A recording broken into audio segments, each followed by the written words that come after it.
el privilegio poder estar una vez más hoy martes a esta hora, que usted pueda acompañarnos en este estudio bíblico en el que estamos hoy estudiando el Evangelio de Juan.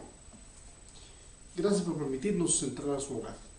Para mí es un gozo, es una alegría el poder saludarles y desear que la bendición de Dios el Padre sea sobre sus vidas y que la gracia de Jesucristo también venga y reine en cada hogar que hoy nos sintoniza. Hoy quiero invitarle para que juntos vayamos a las Escrituras y al estudiarlas podamos también descansar en las promesas que Dios nos ha dado. Así que, mis amados hermanos, vamos a introducirnos esta noche en el estudio consciente de su palabra. Es preciso mencionar que el cristianismo no solo tiene batallas, no solo tiene luchas, sino que también tiene el gozo, la dicha de que juntos podamos también estudiar la palabra del Señor. Hoy estamos en el capítulo 1 y vamos a ir al verso 19 del Evangelio, en donde ahora nos toca ver una parte muy importante que el autor del Evangelio nos traslada. Así que empecemos con la lectura esta noche. La Escritura nos dice aquí en San Juan capítulo 1, verso 19 en adelante. Este es el testimonio de Juan cuando los judíos enviaron a Jerusalén sacerdotes y levitas para que le preguntasen: ¿tú quién eres? Confesó y no negó, sino confesó: yo no soy el Cristo. Y le preguntaron: ¿qué pues? ¿Eres tú Elías?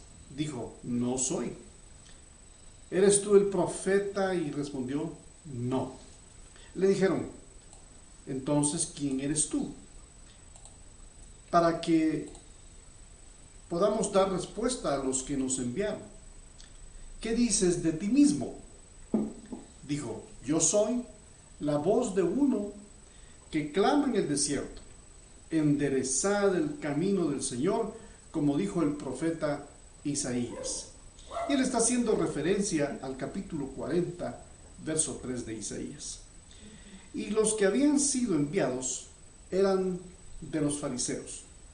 Y le preguntaron y le dijeron: ¿por qué pues bautizas si tú no eres el Cristo, ni Elías, ni el profeta? Juan les respondió diciendo: yo bautizo con agua, mas en medio de vosotros está uno a quien vosotros no conocéis. Este es el que viene después de mí, el que es antes de mí, del cual yo no soy digno de desatar la correa de su calzado. Estas cosas sucedieron en Betábara, al otro lado del Jordán, donde Juan estaba bautizando. Bien, la sección que acabamos de leer es el testimonio que Juan ahora nos va a dar respecto a Jesús. En el estudio que hemos iniciado, tengo que resumir algunas cosas y quiero empezar por esto. El Evangelio, como toda la Escritura, o sea, toda la Biblia en su contexto completo, nos revela a Dios. Siempre he dicho y creo que la Biblia tiene dos mensajes en una línea paralela, y es el mensaje de quién es Dios y conocerle, y quién es el hombre, para que también nosotros podamos aprender de nosotros mismos. Así que en la Biblia vamos a encontrar la historia de Dios atrayendo al hombre hacia Él, pues es su creación. Y Dios, interesado de su creación, Él es el único Dios que se revela de forma personal. Dios el Padre es un Dios personal. el Dios creador del universo, el Dios que demanda moralidad de todos nosotros, el que desea comunicarse a sí mismo y hacer conocer su voluntad a todas las personas, es con el único fin de acercarnos a Él, de revelarse a nosotros y de revelar que su propósito es salvarnos, redimirnos. Realmente el hombre sin Dios está secuestrado por un sistema, está atado a una tradición, está perdido en un abismo, y es Dios a través del Evangelio de Juan revelándose a través de su Hijo Jesucristo, el unigénito de Dios, para que entonces veamos que podemos ser salvos y podemos alcanzar misericordia de Dios. Él entregó a su Hijo unigénito. Ese es el mensaje del Evangelio de Juan. Él está enseñándonos que Dios el Padre estaba determinado, estaba decidido, en otras palabras, en enviar a su Hijo a esta tierra. Hoy yo hacía un comentario con mi esposa y a ella le decía acerca de cómo es que el Padre envía a su Hijo a la tierra, a nosotros, para que tome forma de siervo, que tome forma humana. Pero una dicha hermosa y preciosa que tiene Jesús el Hijo es que no fue enviado y olvidado en esta tierra, sino que volvió a la diestra del Padre. Y entonces yo pensaba, ¿cuántos padres no deseamos tener siempre a nuestros hijos con nosotros? Algunas veces nuestros hijos se van por trabajo, por estudios, porque incluso también se van a otro país a vivir o se casan en otro lugar y parten, porque eso es parte de la vida. Y yo le decía al Señor en mi oración, un tanto egoísta: Señor, si tú enviaste a tu Hijo a la tierra, pero luego lo premiaste trayéndolo a la diestra tuya, ¿por qué los seres humanos o los padres que a veces tenemos algún hijo lejos, por qué no podemos hacer que él vuelva? No tengo una respuesta, por cierto. Simplemente estaba orando y hasta filosofando un poco con Dios. Dios sí entregó, determinado por el consejo del Dios eterno, de haber engendrado por el Espíritu Santo a Jesús en María. Y entonces Dios el Verbo, revelado y hecho carne, y que anduvo entre los hombres, y que llega a conocer personalmente el estado pecaminoso de ellos, y que nos enseña a los hombres que para poder alcanzar redención y ser salvos, Él vino y tomó forma de nosotros para Él padecer por nosotros y sufrir por nosotros y experimentar el dolor y la maldición del pecado, y la cual llevó en sus hombros en el peso de la cruz en el Calvario. Y entonces de esa manera viene para resolver nuestra vida pecaminosa. Él andaba entre los hombres. Jesús anduvo entre los hombres. ¿Entre qué clase de hombres anduvo? Pecadores.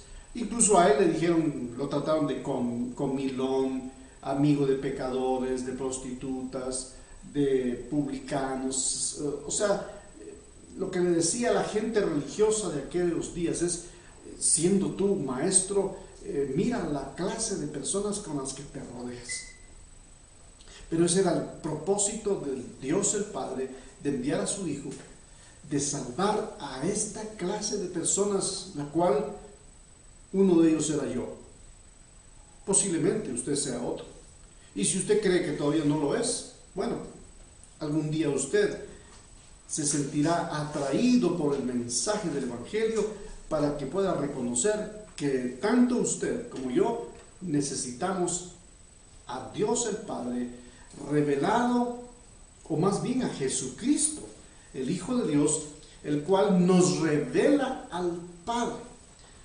Y solo de esa manera usted va a poder lograr ser una persona con propósito en esta tierra. Esto es lo más distintivo del cristianismo, amados hermanos.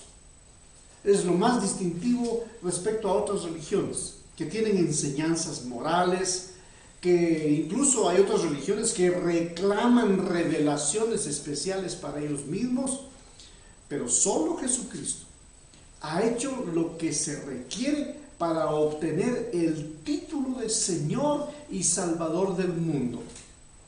Solo por Él, nosotros los seres humanos estamos en capacidad de decir: mis pecados son perdonados y he sido bendecido con la vida eterna que Dios mismo me ha dado por Cristo Jesús. Cristo no puede morir por nuestros pecados si no era o si no hubiese llegado a ser un verdadero hombre. Y al haberlo llegado a ser, entonces Él vino a morir como un verdadero hombre para entendernos a nosotros los seres humanos y para que nosotros entendamos más bien que el hombre puede encontrar el perdón de sus pecados. Una vez más, su muerte no hubiera valido nada sin el más sentido común o sin el más absoluto sentido común de entender que su muerte y su resurrección es la que nos dan esa vida eterna por la cual ahora nosotros podemos decir: Abba, Padre. Es Cristo entonces, engendrado por el Espíritu Santo.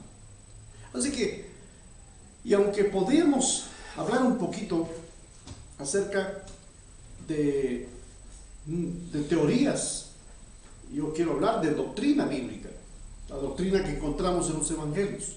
Podemos explicar en el evangelio las dos naturalezas que Jesús posee. Por un lado, la naturaleza como persona, como ser humano, pero también la naturaleza de ser divino. Con razón, al final de este evangelio vamos a ver una de las expresiones que tal vez usted y yo no hemos hecho nuestras, pero que valdría la pena que hagamos nuestra esta exclamación. Usted la va a identificar posiblemente o la va a reconocer rápido. ¿Y cuál es la exclamación que nosotros deberíamos de hacer después de entender que Jesús es Dios, que es hombre, que es perfectamente hecho un hombre al 100%, es 100% hombre y 100% Dios? Alguien dijo en una oportunidad que Jesucristo era 100% Dios y 100% hombre, y que, como él lo entendía, era 50% hombre y 50% Dios. No, es 100% hombre y 100% Dios. ¿Y cuál es esa exclamación que nosotros deberíamos de hacer acerca del descubrimiento que a través de la palabra nosotros podemos obtener por el escudriñar de la palabra? Bueno, es esta expresión: Señor mío y Dios mío. ¿Quién hizo esta exclamación entre los discípulos de Jesús? Sino el incrédulo de los discípulos, Tomás. Tomás, el discípulo incrédulo, en determinado momento al encontrarse con Jesús, porque Tomás había conocido a Jesús como hombre, como una persona con la que él trató y caminó por más de 3 años. Pero ahora Jesús, habiendo sido sepultado, murió en la cruz, es sepultado, y ahora los discípulos están escondidos, dispersos con miedo, pero ahora Jesús ha resucitado y se aparece entre ellos. Y cuando aparece entre ellos, Tomás había dicho: yo no creo que Jesús haya resucitado, sino yo mismo lo veo y pongo mi dedo en su herida y en su mano o sus pies horadados. Así que Jesús, estando Tomás diciendo esas cosas, se aparece entre ellos resucitado y en cuerpo glorificado, y le dice: Tomás, Tomás. Y cuando Tomás le ve, él exclama: Señor mío y Dios mío. Y Jesús le dijo: por cuanto me viste, creíste. Así que usted y yo no deberíamos de hasta ver creer, sino es creer lo que la Escritura dice para que podamos entender lo que ahora es el testimonio de Juan en esta sección que estamos viendo. Fíjese que solo estoy introduciendo algunas ideas que creo son relevantes para seguir entendiendo el Evangelio de Juan. Aunque no podemos entonces ir muy despacio porque nos llevaríamos muchos años, y aquí quiero hacer un breve comentario. Uno de los predicadores de renombre, de honor y respeto en los Estados Unidos, el pastor John MacArthur, él dice que estudiaron el Evangelio de Mateo en el lapso de 10 años en la iglesia. Imagínese usted estudiando el Evangelio de Marcos en el transcurso de 10 años. Eso ha traído, según él, la experiencia para la iglesia Grace to You en Estados Unidos, un desarrollo y un crecimiento de cristianos maduros.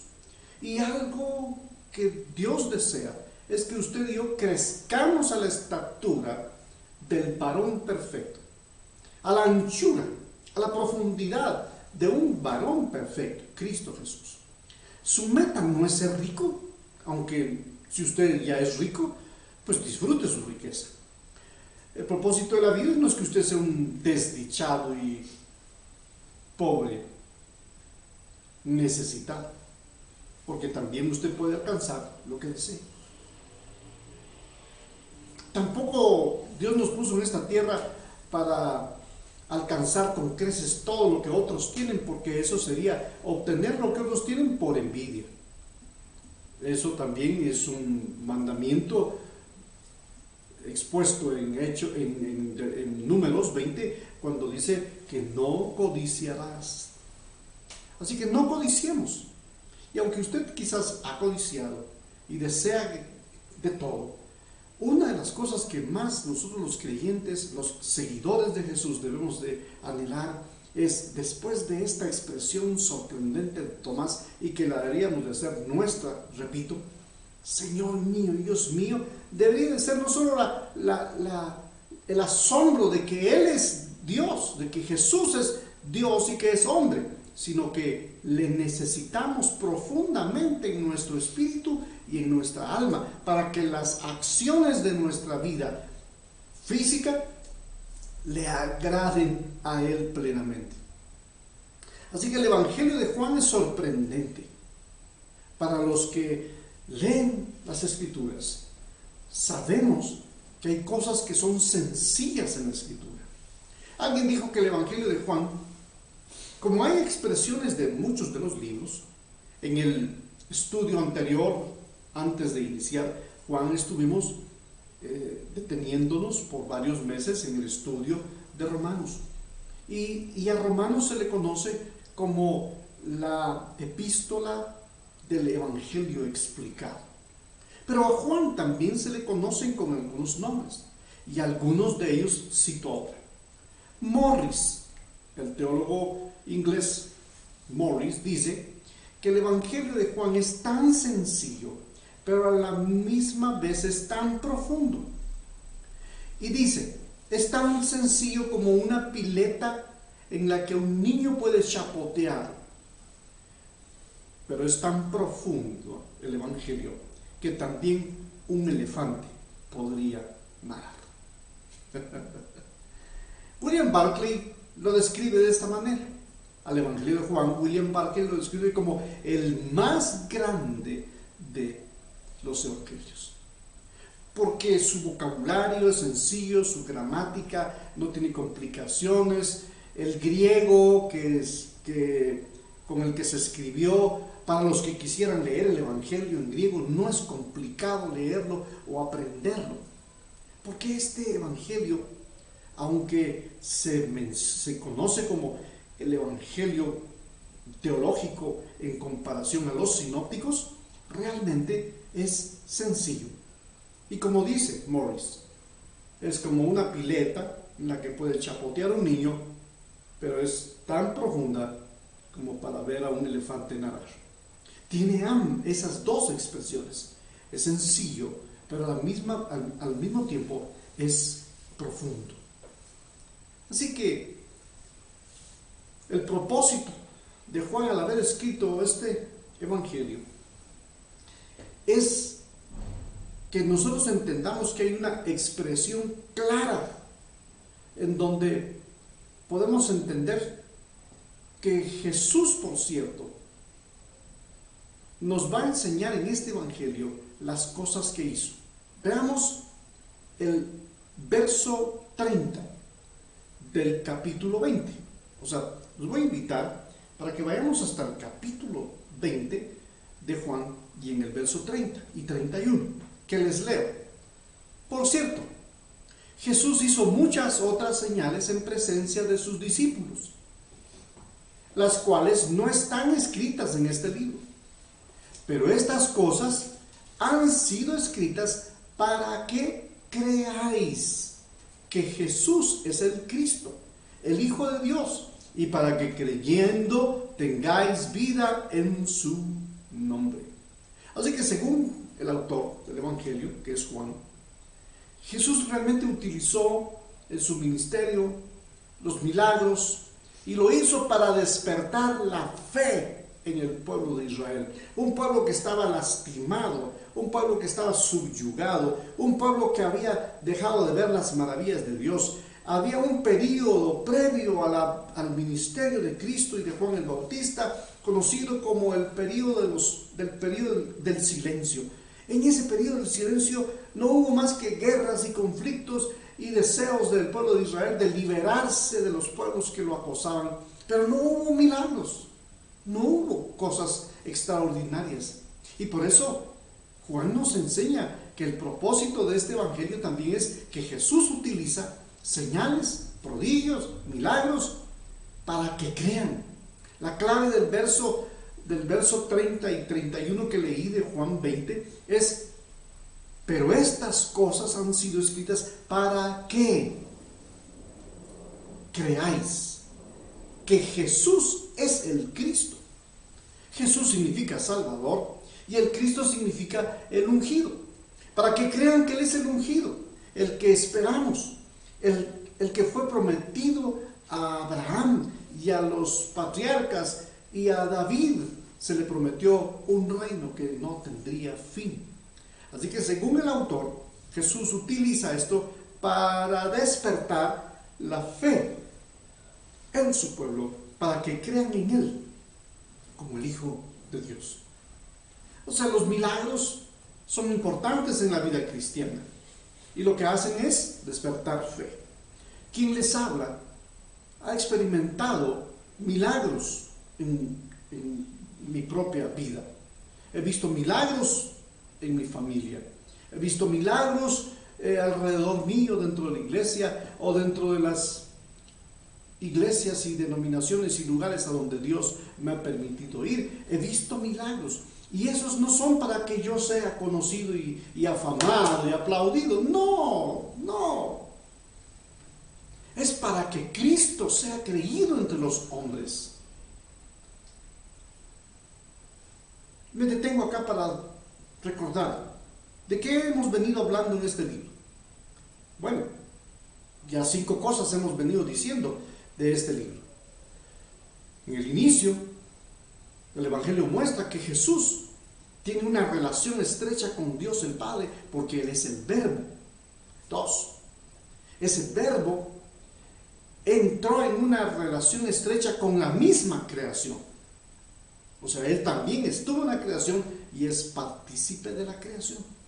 El Verbo, hablando de Jesús, que es el Verbo, también entra ahora en una relación estrecha con el Bautista. Número 4. Entra en una relación estrecha con el mundo al que Él viene a predicar y a salvar.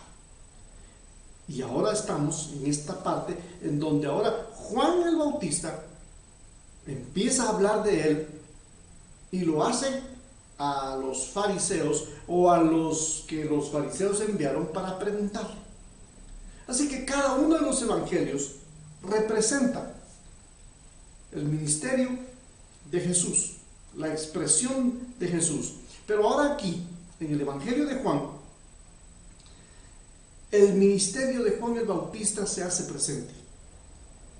Y aunque no podemos negar que sea un personaje importante, porque es el precursor de Jesucristo, es quien va a anunciar la venida o el ingreso a Jesús en el ministerio. Es Juan el que lo va a presentar. Lo voy a decir en palabras para darme a entender. Juan el Bautista es como el moderador.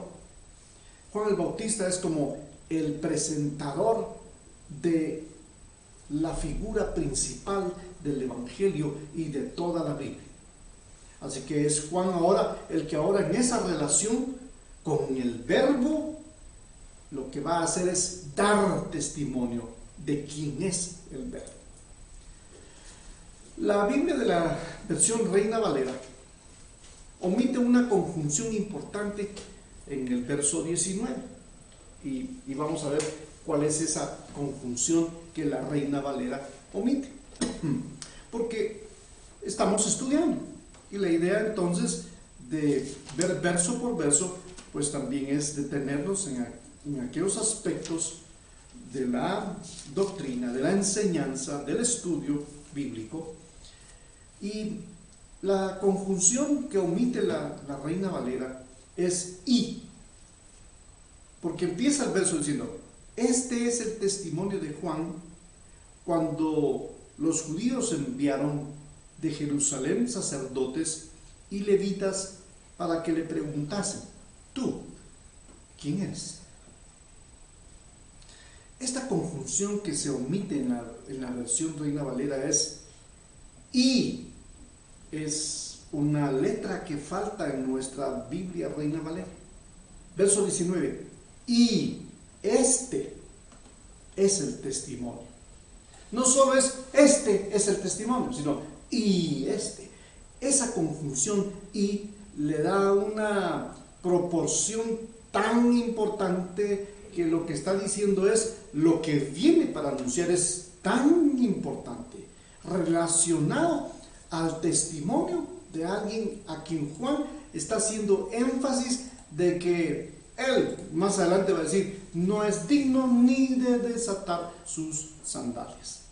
Así que aunque los otros evangelios dan detalles más sobre el nacimiento y vida de Jesucristo, lo podemos ver en Mateo, en Marcos y Lucas, en los capítulos 3 de Mateo, capítulo 1, 6 de Marcos y Lucas, el capítulo 1 y capítulo 3, pero el autor de Juan nos presenta a alguien ya bien conocido y observamos que Juan entonces entra en una relación con el Evangelio diciéndoles: y ustedes, más adelante vamos a ver, que dice, y vosotros, dice,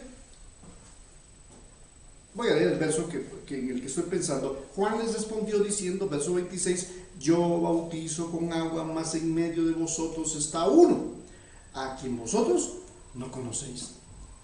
Así que por eso esta conjunción es sumamente importante, porque dice, y este es el testimonio. ¿De quién? De alguien a quien ellos no conocen, pero que ahora Juan va a introducir en este momento importante de la vida del pueblo de Israel. El Evangelio entonces comienza diciéndonos en este versículo que estamos leyendo, verso 19, que fue enviada una delegación, digámoslo así, es enviada, vea usted acá en el verso, es una delegación que está siendo enviada desde Jerusalén. Y cuando digo desde Jerusalén, ¿por qué se dice eso? Porque, bueno, la Escritura nos da dos indicios de lo que eso sucede. Y cuando dice el verso 19 que, bueno, ¿por qué digo yo que es una delegación? Bueno, porque es un grupo, dice, de judíos, dice, cuando los judíos enviaron de Jerusalén sacerdotes y levitas para que le preguntasen a Juan el Bautista, porque ahora a quien están cuestionando, a quien le están haciendo varias preguntas, es a Juan el Bautista, no Juan el escritor del Evangelio. Aclaremos, Juan es el discípulo amado, el escritor del Evangelio.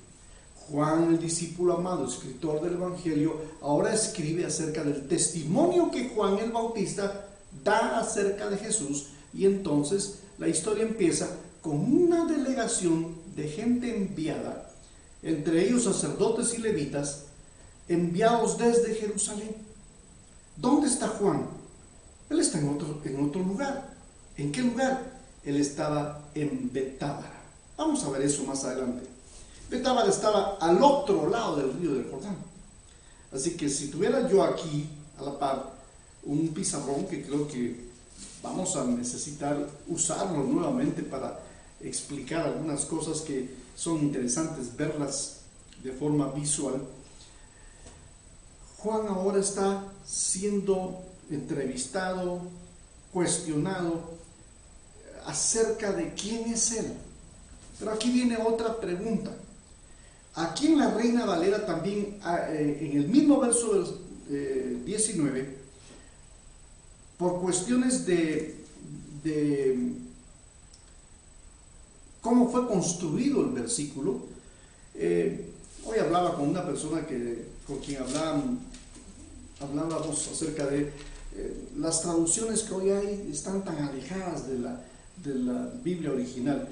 Bueno, las versiones que hay son una herramienta, una construcción del texto original aplicado a nuestra condición actual, a nuestra idiosincrasia, a nuestra cultura. Espero no estarlo dejando con alguna duda, y si esa existiera, incluso lo invito a que usted pudiera hacernos alguna pregunta a través del chat, para que esta predicación que está en vivo a través de Facebook Live, pues con ella usted y yo podamos entrar en alguna relación de preguntas. Este texto le falta entonces, y este es el testimonio, pero también falta que la estructura de la pregunta que se formula, y es la primera pregunta, ¿cuál es? ¿Tú quién eres? La construcción de esta pregunta, al verla en el original griego, no está escrita así. No está ¿tú quién eres?, sino que la forma en que está escrita es y también. ¿Y quién eres tú? ¿Y por qué se hace este énfasis de la estructura, de la forma en que se escribe?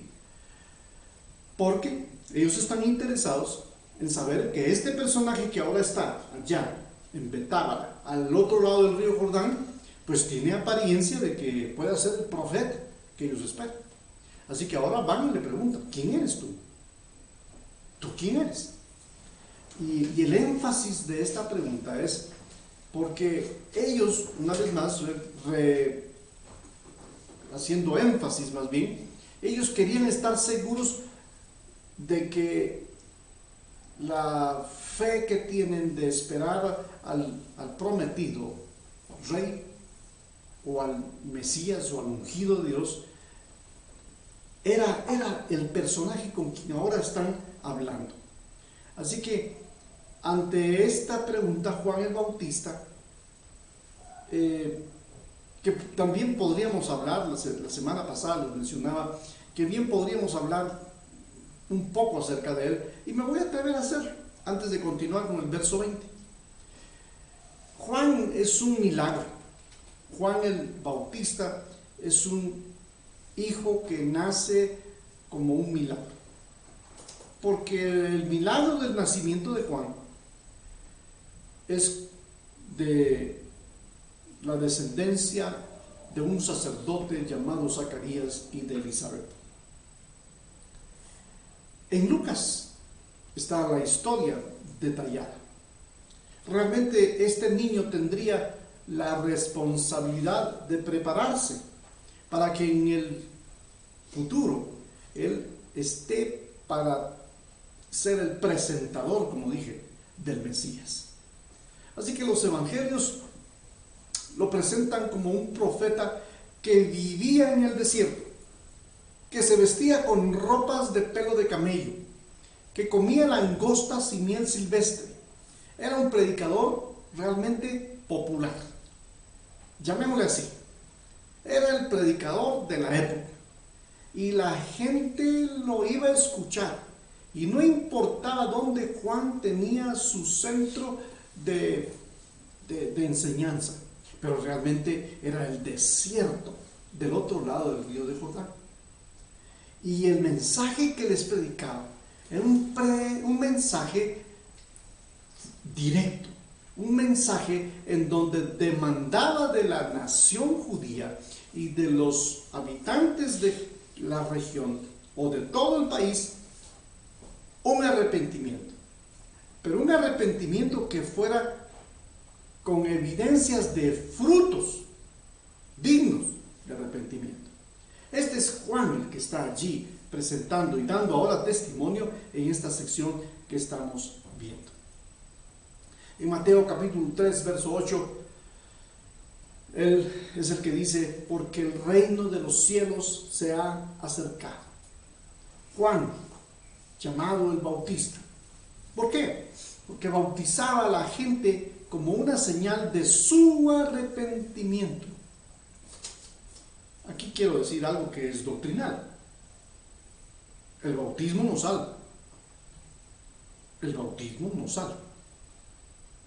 Si salvara, entonces sería suficiente que cada quien se meta a su propia pila y solito, en el nombre del Padre, del Hijo y del Espíritu Santo, zambullirse. Pero eso sería el baño más horrible de su historia, porque solamente sería un baño sin jabón. Pero el bautismo que Juan presentaba era el bautismo que demandaba de la gente un genuino cambio. Y la gente que se acercaba y escuchaba a Juan venía para ser bautizados de él. Y el bautismo era esa señal previo al ingreso del Señor de señores. Así que cuando Juan el Bautista, no el autor del Evangelio, sino el que es presentado como el precursor de Jesús, el que prepara el camino, el Evangelio nos enfatiza claramente que vez tras vez Juan el Bautista hacía énfasis de un Mesías que vendría. ¿Y cuál es la importancia? La importancia era de que Jesús estaba ya entre ellos. Juan entonces predicó no solo mensajes para arrepentirse, pero ese mensaje de arrepentimiento tiene que tocar los aspectos más profundos de la vida de la raza humana. Recuerde usted que Juan el Bautista predicó contra la inmoralidad de el tetrarca, Herodes el tetrarca, y de Herodía, la mujer con la que él está, porque era la esposa de su hermano. O sea, es un hermano que está ahora viviendo con su cuñada. Y Felipe, que es el otro hermano, el que pierde la esposa, pues no dice nada. De hecho, algunos le llaman Felipe el bueno, otros, yo diría Felipe el mudo, porque dejó que su propio hermano le quite a su esposa. Y como resultado de esta predicación, en donde Juan no solo le predicó a la gente que se acercó, como por ejemplo, se acercaron fariseos, a los cuales le dijo: ¿quién les ha guiado para que se arrepientan? Generación de víboras. El mensaje que hoy muchos predican ya es un mensaje más de éxito, de abundancia, de ser proactivos para tener mucho más. Y entonces por eso ha surgido en este tiempo el popular evangelio de la prosperidad. Pero no hay evangelio de la prosperidad, no hay mensaje de la prosperidad. El mensaje de la Biblia es concreto. Arrepiéntete, porque si no te arrepientes, morirás en tus delitos y pecados. Así que la importancia de Juan en este pasaje, en este capítulo 1, en donde le están preguntando quién es válido recordar un poco acerca de quién era Juan. Algunos pensaron que Juan entonces era el que había resucitado. Cuando uno lee el Evangelio de Mateo, en el capítulo 14, ya Juan ha muerto. Pero cuando Jesús aparece en la escena, piensan que es Juan el que había muerto y que había resucitado. Entonces ahora Juan ya fallece en Mateo 14, lo podemos ver, y es Jesús el que está ya en el ministerio. Y cuando Jesús está ya en su ministerio, piensan, y en este caso los Herodes, piensan que había resucitado aquel que le decía, que lo hostigaba en cierto modo para que dejara a la mujer con la que vivía, porque la mujer con la que vivía no le era lícito vivir. Y conocemos la historia de la muerte de Juan. La primera referencia entonces que tenemos, amados hermanos, respecto a cómo los judíos tuvieron una relación de conocer al Mesías, es gracias al testimonio de Juan el Bautista. Aquí me voy a detener y espero poder concluir lo que Dios me permitió preparar para esta noche. Pero quiero hacer este paréntesis para mencionar cuán importante es el testimonio de los cristianos para que otros sepan de Jesús.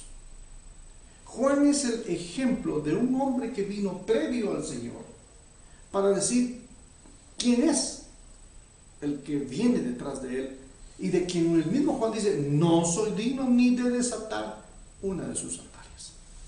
Nosotros realmente tampoco somos dignos, pero él ahora nos ha dignificado en su muerte y sacrificio y resurrección, y ahora nosotros somos dignos. Y como dignos, entonces, miren, posiblemente no sean muchos los que estén viendo, o no sé, pero los que vayan a ver, miren, su testimonio es tan importante.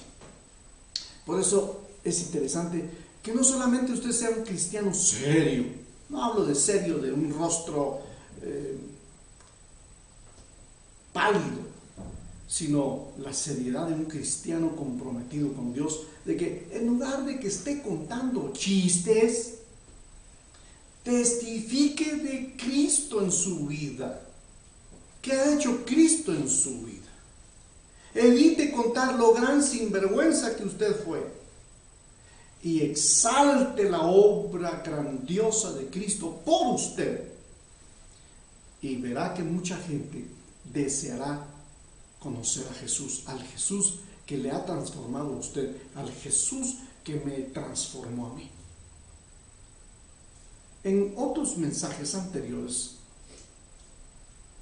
he dicho que en el caminar de mi vida cristiana, que yo podría decir que son muchos años, pero a lo largo de estos años que tengo de conocer al Señor, casi ya 40 años de conocerle, he testificado de la obra de Cristo en mi vida. Cambió mi manera de hablar, sigue tratando en la manera de que pienso, de cómo tratar a las personas, de cómo incluso predicar para que pues usted no se sienta tan aludido. Pero en eso sí no puedo hacer mucho. Si el texto dice que usted debe de arrepentirse, yo le tengo que decir: arrepíntete. Y si el texto dice que los adúlteros no entrarán al reino de los cielos, yo tengo que decirle que si usted no se arrepiente de su adulterio, o de su pecado de fornicación, o su pecado de engaño, o de mentira, yo tengo que decirle lo que la Escritura dice. Y para mí eso es testificar de las Escrituras. Volviendo al versículo o a los versos que nos competen, hay muchos comentaristas que opinan que la tensión que se creaba en tiempos de Jesús entre el mismo Señor y los líderes de aquella época, los oficiales del judaísmo, se manifestó fuertemente no solo en los días de Jesús, sino en los años posteriores, en lo que conocemos el primer siglo de la iglesia. En ese primer siglo de la iglesia, los cristianos fueron perseguidos, pero testificaron del Señor. Por donde iban y por donde tenían que huir para salvar sus vidas, iban hablando del Señor. Y aunque era seguramente tenso hacer eso, el cristianismo creció. Por eso es que ahora cuando le preguntan, ¿quién eres tú? Y entonces, de acuerdo a lo que Juan también sabe quién es, él les dice que él no es al que espera. Cuando leemos el verso 20, hay una parte aquí del verso 20 que dice, y él confesó. La palabra él confesó es un verbo, confesar es un verbo. Por eso es que testificar, que es un verbo, habla acerca de confesar. ¿Cuándo usted testifica de Cristo? Cuando usted dice que Cristo le salva, que Cristo le libra, que Cristo le ayuda, que Cristo es su Señor, que Cristo es su sanador. Usted está confesando, está testificando acerca de qué es lo que Él hace en nuestra vida. Es decir lo que Él hace, hablar de acuerdo a lo que Él ha manifestado con milagros y señales. Recuerden, al inicio les dije que Juan da énfasis en el Evangelio de la necesidad, según el capítulo 20 y versos 30 y 31, que Jesús hizo muchos milagros y señales para que creyesen en Él como el Hijo de Dios. Es importante que usted, antes de tomarse una aspirina porque tiene dolor de cabeza, ore a Dios y crea que Él le puede sanar. Y usted va a poder testificar. Yo estuve a punto de tomar una aspirina. Y no que la aspirina sea mala, sino que usted ejerce su fe en Él porque Él sana. Y Él hace milagros todavía el día de hoy. ¿Cuánta gente en este tiempo ha experimentado sanidad? Porque oraron, porque creyeron o porque están creyendo. Recuerde lo que dice la Escritura. Al que cree, todo le es posible. Así que cuando Juan se ve acechado por esta comitiva de sacerdotes y levitas ante la pregunta, ¿y tú quién eres? ¿O quién eres tú? Y le preguntaron, ¿eres tú el Mesías? Y él contestó, no. ¿Eres tú acaso el profeta? Y él contestó, dando testimonio. Cuando le preguntan en el verso 21, ¿qué pues? ¿Eres tú Elías? Dijo, no. ¿Eres tú el profeta? Respondió, no. Le dijeron, pues entonces, ¿quién eres? Para que demos respuesta a los que nos enviaron. O sea, ellos tienen que ir a dar un reporte de que fueron a entrevistar y fueron a preguntarle a Juan quién era. ¿Qué diremos entonces a aquellos que nos enviaron? Verso 23. Dijo Juan, yo soy la voz de uno que clama en el desierto. Enderezad el camino del Señor, porque así lo dijo o lo había profetizado el profeta. Qué privilegio más grande el que tenemos los hombres como Juan, de quien Jesús después se refirió hablando de él como el profeta más extraordinario de todos los profetas. Es interesante. Otros profetas hicieron grandes cosas, incluso hicieron milagros, pero Juan no hizo más que bautizar y predicar un mensaje directo profundo al alma del hombre. Él no predicó a las emociones de la gente como se hace hoy. Hoy es fácil predicarle a las emociones de las personas. Yo tengo emociones y sé cómo podría motivarlo a usted también. Pero mi vida no se dirige por emociones, sino por las convicciones que en la palabra he encontrado para que mi vida camine en base al escrito está. Le dijeron entonces, ¿quién eres? Para que demos respuesta a los que nos han enviado. ¿Qué dices de ti mismo? Y vaya si no es fácil hablar de uno mismo, ¿verdad? ¿Y quién es usted? Pues yo soy licenciado de la universidad tal, y no, yo me gradué de la mejor universidad o de la Universidad Nacional de Guatemala. Como que eso fuera extraordinario, como que si eso nos fuera a salvar, nos va a dar cierto estatus, pero ya dejemos de buscar estatus y hagamos la voluntad de Dios. Si usted es abogado, gloria a Dios. Si es médico, gloria a Dios. Si usted es albañil, gloria a Dios. Y si usted es predicador, gloria a Dios. Y si usted cree que no es nada, dele gloria a Dios. Le dijeron, pues, ¿quién eres? Para que demos respuesta a los que nos enviaron. ¿Qué dices de ti mismo? Es fácil hablar de uno mismo. Yo hice, a mí me dieron, yo obtuve.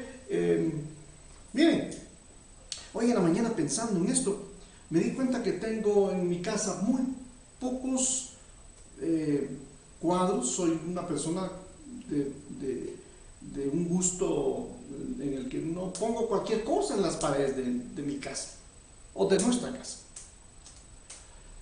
En eso tenemos que estar hasta de acuerdo con mi esposa. Y me he dado cuenta, no tengo ahí mi título de nivel, de los niveles en que me he graduado.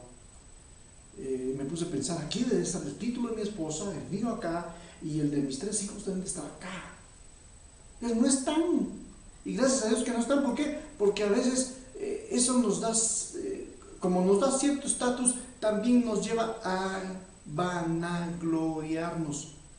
Y aquí están casi como que tentando a Juan para decirle, ¿quién eres tú pues? Y Juan hubiera dicho, bueno, pues vean, dense cuenta, soy un extraordinario hombre, rudo, guapo, barbado, vestido de pelos de camello, no como cualquier cosa. No dijo nada de eso, simplemente dijo, yo soy la voz de uno que clama. En este versículo yo aprendí hace muchos años, desde mi juventud, que no es tan importante entonces nuestro nombre, sino la función que hacemos como creyentes. No es tan importante nuestro apellido, sino es más importante el hecho de que podamos ser gente que predique el Evangelio. Usted podemos ser uno más. Simplemente eso debemos de entender acá. Juan lo que dice es, yo soy uno más entre todos los apóstoles, entre todos los discípulos, y aunque todavía no habían apóstoles, sino ni discípulos, porque aquí todavía no hay, según el orden que estamos llevando el estudio, ni siquiera Jesús ha sido bautizado, ni él ha escogido los discípulos, así que Juan no podía sacar pecho, como decimos, pero él dice, soy al que Dios le dio el privilegio de enderezar el camino del Señor, como dijo el profeta Isaías. 2 minutos me quedan para poder llegar a donde quiero. Y si no llego, continuaremos el próximo martes. Enderezar el camino del Señor. Eso de enderezar no es que estuviera torcido, sino era preparar el camino. ¿Y qué era preparar el camino? Sino predicar el mensaje de arrepentimiento para que el corazón de los hombres estuviera preparado ante la venida del mensaje en labios de Jesús como el Mesías, el Dios Redentor, hecho hombre para que nosotros le conociésemos como el Hijo de Dios unigénito. Así que Él está dispuesto, Él está listo, Él sabe que el cumplimiento por el cual Él nació de un sacerdote y de una mujer de Zacarías y de Elizabeth como un milagro de dos hombres que no podían tener hijos, Él sabe que su propósito es el de preparar el camino. Es como el que prepara una mesa porque va a haber un evento especial.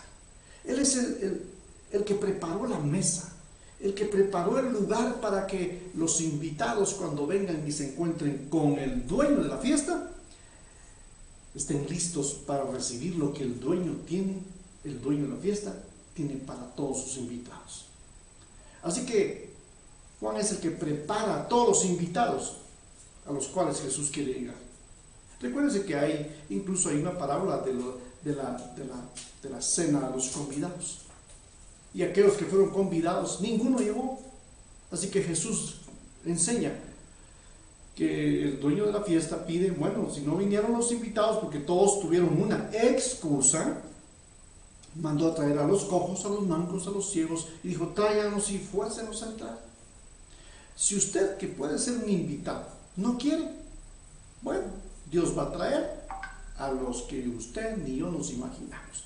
Por eso es que después Jesús le dijo a los mismos a este grupo o a este grupúsculo de gente que solo quería fastidiar a Jesucristo, les dijo, ustedes ni entran al reino de los cielos, ni dejan entrar. Por eso es que antes de ustedes ya les han aventajado, delante de ustedes los pecadores y las prostitutas van delante de ustedes en el reino. ¿Por qué? Porque los pecadores y las prostitutas se habían arrepentido en días de Jesús, pero ellos no, muy judíos, muy judaizantes, muy religiosos, como usted que posiblemente me está viendo, que sea muy religioso, necesita arrepentirse. Y Juan es el que está presentando o está dando respuesta a esta pregunta. ¿Quién dices de ti mismo que eres? Y le dice, pues yo soy uno más. Él no dijo, él pudo haber dicho, soy Juan, el hijo nacido de un milagro del sacerdote Zacarías y de la tía y prima de María, madre de Jesús, mi primo. Él no sacó cartas, no sacó alcurnia. Él dijo, soy la voz de uno. Soy uno más. Y los que habían sido enviados, dice que habían sido enviados de los fariseos. Y le preguntaron, y le dijeron, ¿por qué pues bautizas? Y aquí voy a concluir. Porque si tú no eres el Cristo, entonces ¿por qué bautizas? ¿Por qué bautizas? ¿Por qué bautizas? Si tú no eres el Cristo, ni eres Elías, ni eres el profeta, ¿por qué bautizas? Y Juan respondió, diciendo, yo bautizo con agua, mas en medio de vosotros está uno a quien vosotros no conocéis. Finalizo. ¿Conoce usted al que es el centro de nuestras enseñanzas? ¿Conoce usted al que debe de ser el centro de nuestro culto de alabanza, adoración, de ayunos y de reuniones de damas y de caballeros y de matrimonios y de discipulados? ¿Conoce usted al que está en medio nuestro? Yo le invito para que esta noche, antes de que vaya a dormir, usted le haga una invitación a Jesús y le diga, me arrepiento de mis pecados. Sé que soy pecador y que si no me acerco a ti,